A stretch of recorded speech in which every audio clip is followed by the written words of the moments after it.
Army तक ही पढ़ा हो या कॉलेज गया भी हो तो उस समय जो न्यू एजुकेशन पॉलिसी थी वो अलग थी। आज न्यू एजुकेशन पॉलिसी जो है हमारी वो अलग है ना। तो इसलिए नई एजुकेशन पॉलिसी में क्या ऐसा क्या चीजें हैं जो पहले नहीं था, तो वो सब चीजों की जानकारी हम लोग यहाँ क्रमबद्ध तरीके से आप लोग को बताते हैं।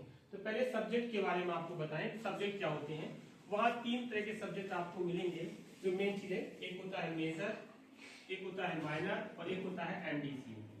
मेजर का मतलब होता है जो मेन पेपर होता है, जो सबसे अच्छा पेपर आपको जो बहुत बहुत मनपसंद पेपर हो वो मेजर होता है ना। उसके उसके आपके दो अलग अलग स्ट्रीम में अलग अलग कहीं 2 पेपर चल रहे होंगे, कहीं 3 पेपर चल रहे होंगे, जो मेजर सब्जेक्ट होगा। माइनर के लिए नॉर्मली एक ही पेपर में 2 पेपर भी हो रहे हैं। मेजर के 3 है, माइनर के 2 है। साइंस में ये अलग है, कहीं भी हो सकता है कि 2 भी हो, पर 3 ही है ना। 2 3 2 5 पेपर ये आपके हो गए, ठीक है। इसके बाद एक एमडीसी होगा।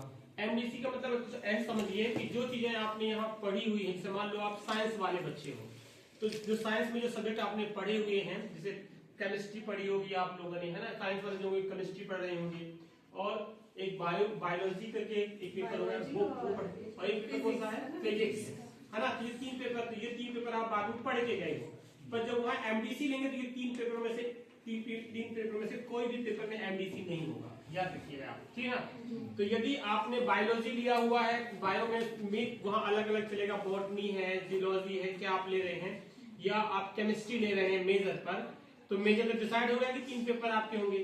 फिर माइनर भी आपको डिसाइड करना पड़ेगा, पर एमडीसी जो होगा फिजिक्स केमिस्ट्री मैथ नहीं होगा।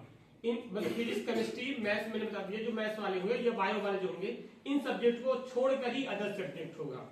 तो कोई आईटी ले सकता है, इंफॉर्मेशन टेक्नोलॉजी, कंप्यूटर वगैरह है, या किसी को ऐसा लगता है कि मैं आर्ट ग्रुप का कोई भी पेपर मुझे अच्छा लगता है पढ़ना, वो ले सकता है। तो ये उनके लिए चॉइस होगा। एक्चुअली चॉइस वाला पेपर समझ सकते हो कि एक पेपर आपको चॉइस मिलेगी कि हम कौन सा पेपर लें, पर वह जिस बैकग्राउंड से है, जो पेपर उसने 12th में पढ़े हुए हैं वो पेपर नहीं होंगे।